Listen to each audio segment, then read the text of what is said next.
Hi, welcome to Myers ASMR. How are you? Are you relaxed? Shake that stress off and relax.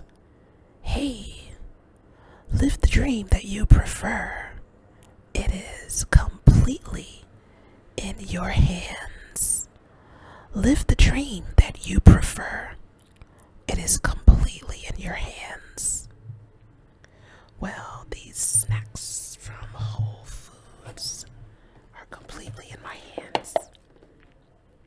I picked up a few things, and I don't know about you, when I go to the supermarket, sometimes I just want to have a taste of everything new that I bought. So that's just what I'm gonna do. And you know what? I think, oh, these are crispy chocolate chip cookies. Don't they look delicious?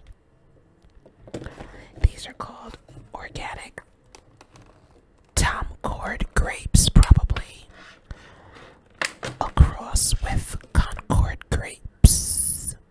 I'm excited about that because I love Concord grapes. Let me see,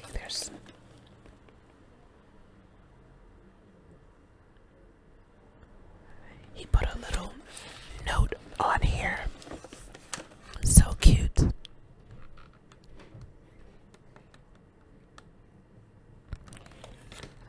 Well, let me have at it, right? Oh, look at that. Don't they look amazing?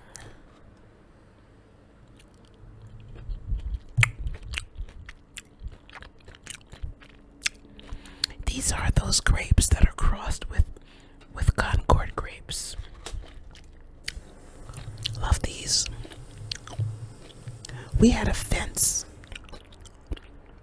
in our yard when I was growing up, and there was a vine where grapes grew on the fence, and I didn't know what they were when I was a kid, but later on I discovered that those were Concord grapes. I had never tasted any grape like that except the ones on our vine in our yard.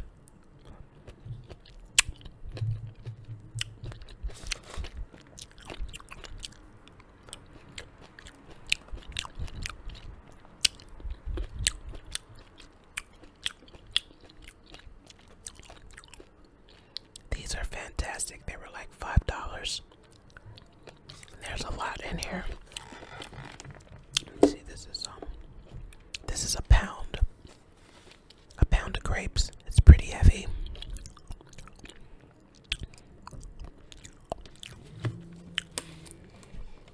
Yeah, I'm so excited. There's not too many stores where you can get those. Well, let's try my crispy chocolate chip cookies. Oh my god, they smell amazing.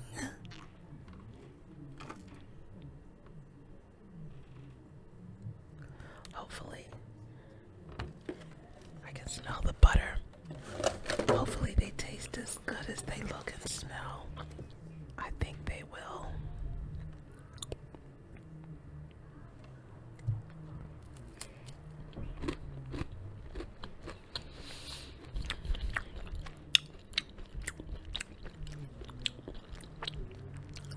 Very buttery.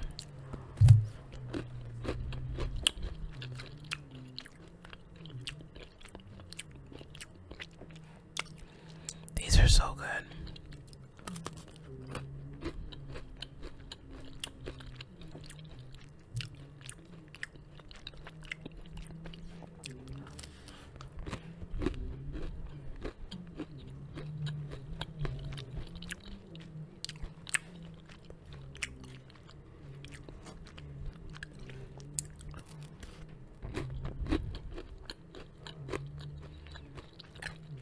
They're not as crispy as they look.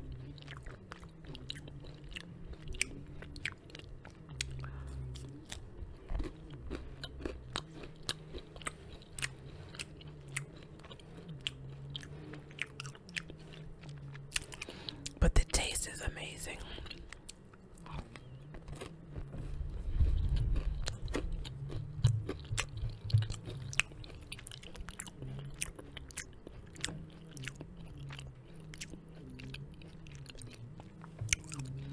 Don't you just love delicious snacks?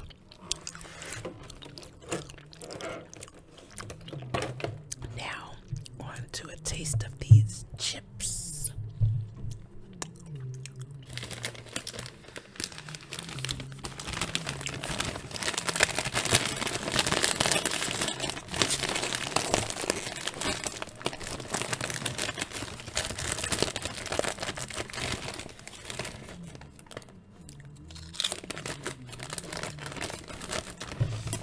Those are so good.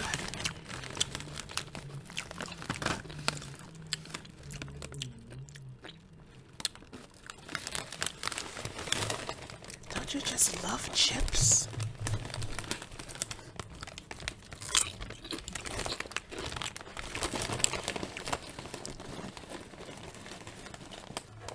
Wow, these are so good.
These are the ones.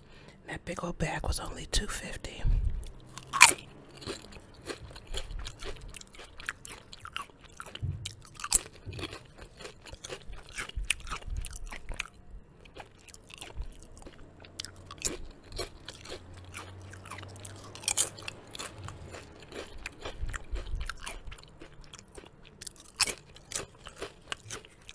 Oh my gosh. I love some chips.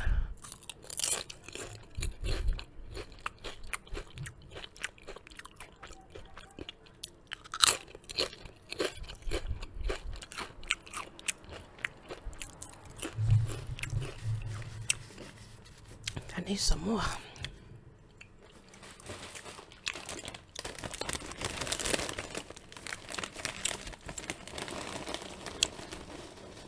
I like these better than the cheddar and sour cream ones.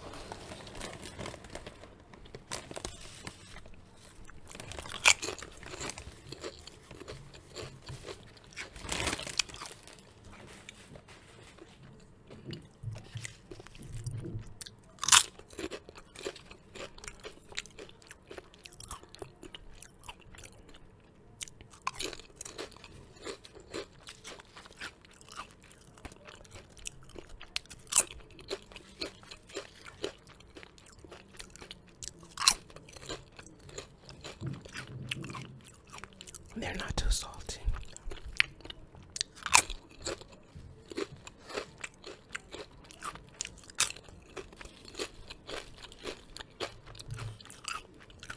They're so thin and crispy.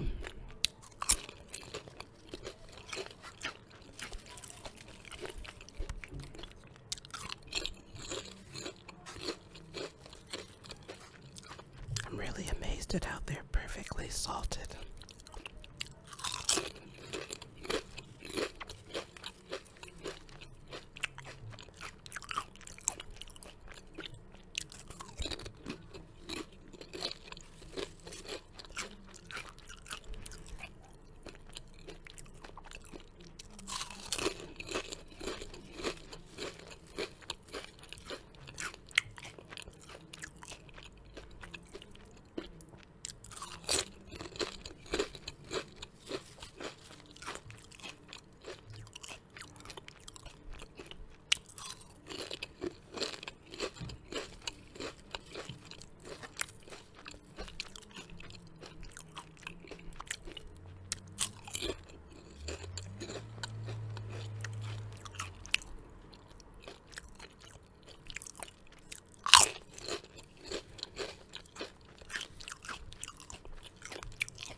is good.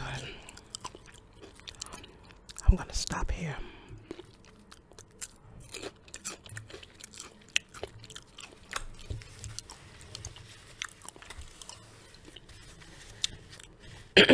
It's been raining all weekend, and I didn't really go anywhere fun like I normally would, so I said, you know what? I'm just gonna go to Whole Foods and pick up a few things, and that will be my fun thing for the weekend.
So freaking good.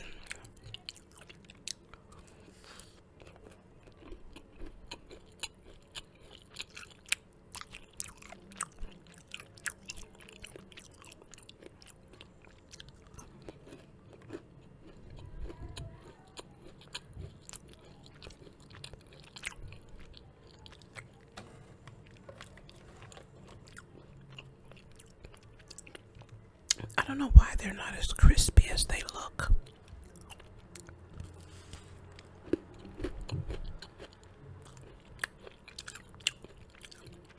Oh, maybe it's the humidity.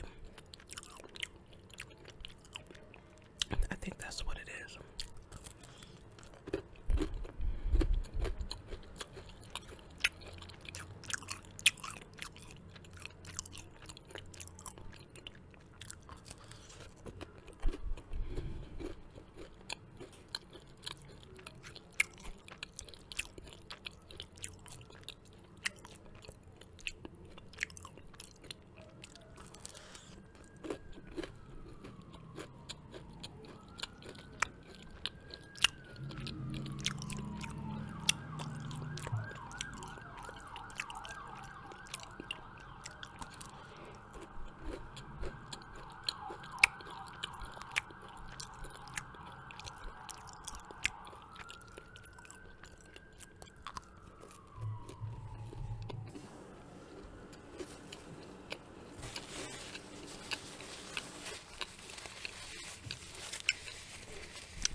My dad used to say, quit while you're ahead.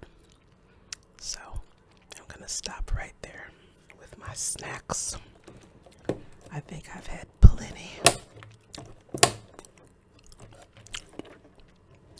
Don't you love when you choose snacks well?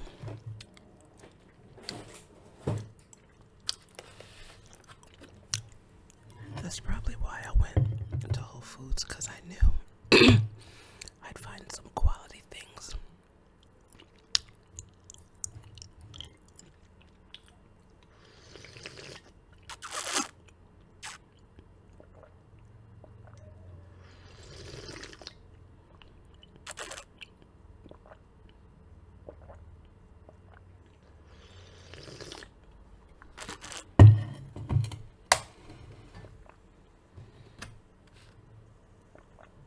Well, it's the next fun part in the video when I focus on getting better and better every day in every way with the help of this self-improvement book, How to Develop a Winning Personality. Isn't that what we want?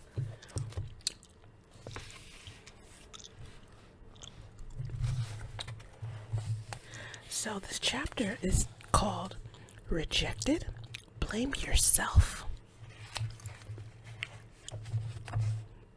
Excuse me. A frequent indirect cause of loneliness is incompatibility.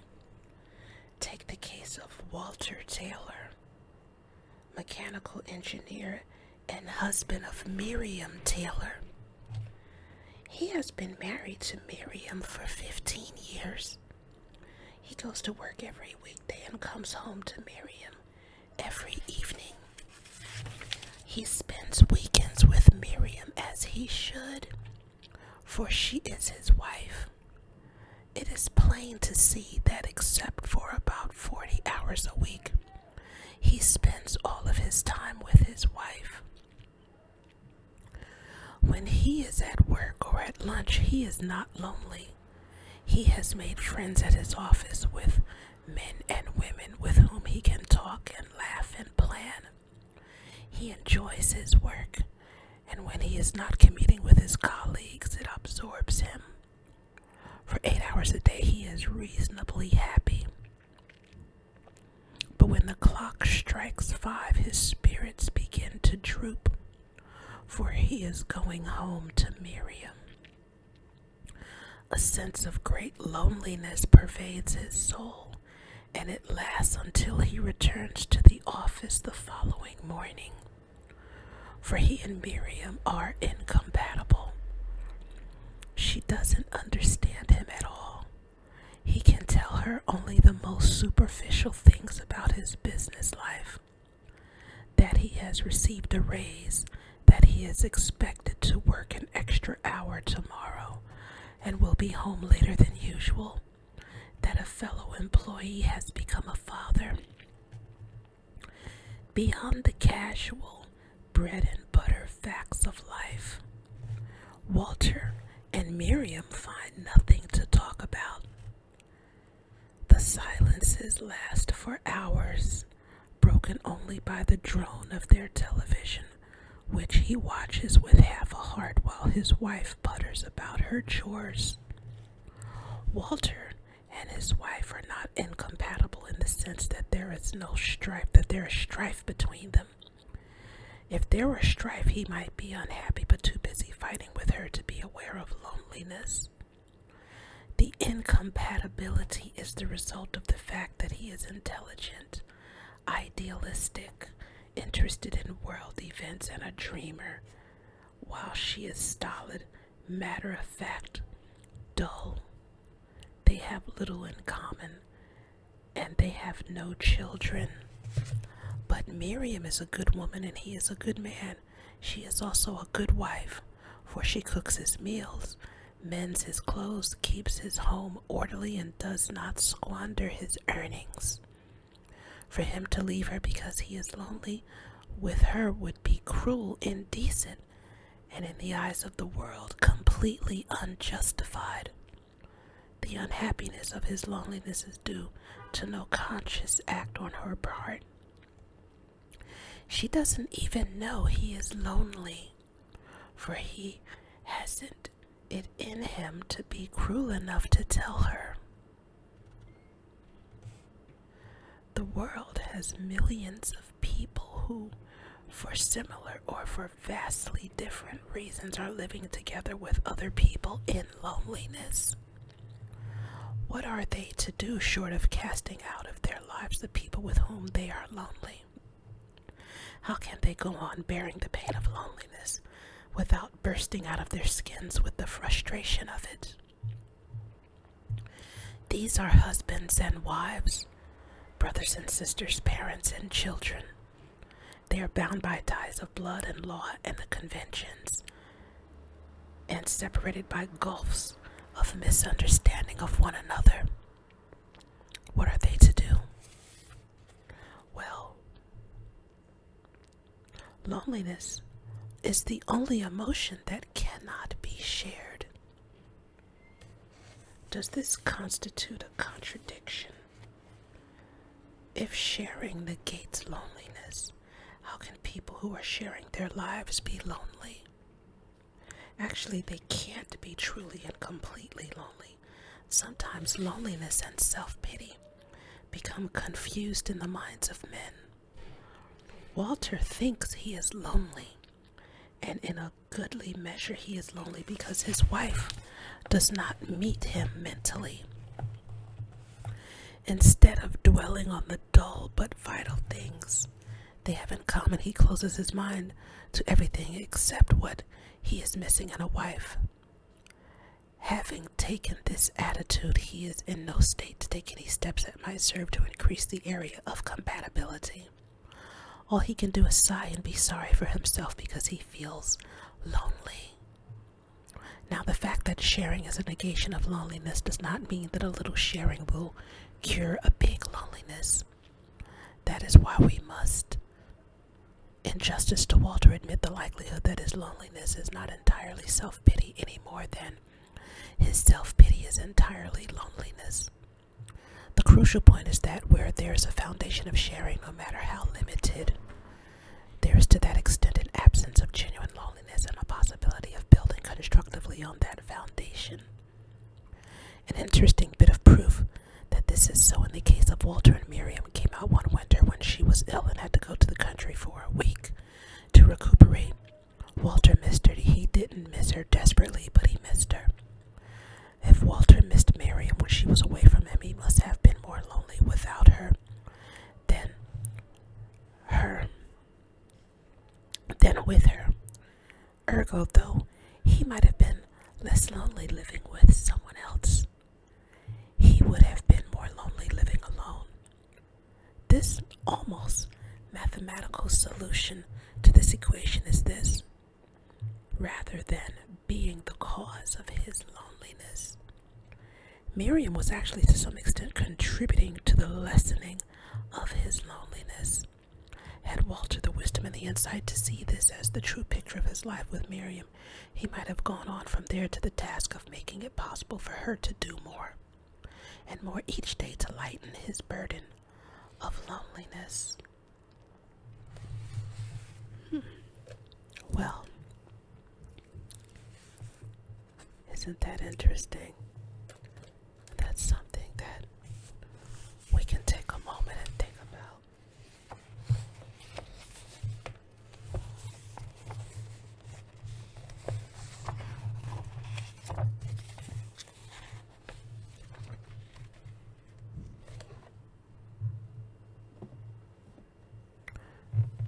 Let me see what the quote is. I have to remember it. Here it is. Live the dream that you prefer. It is completely in your hands. Live the dream that you prefer. It is completely in your hands. Hey, if you like what I'm doing here, like and subscribe. Donate to the cause. And remember that live the dream that you prefer. It is completely in your hands. Catch me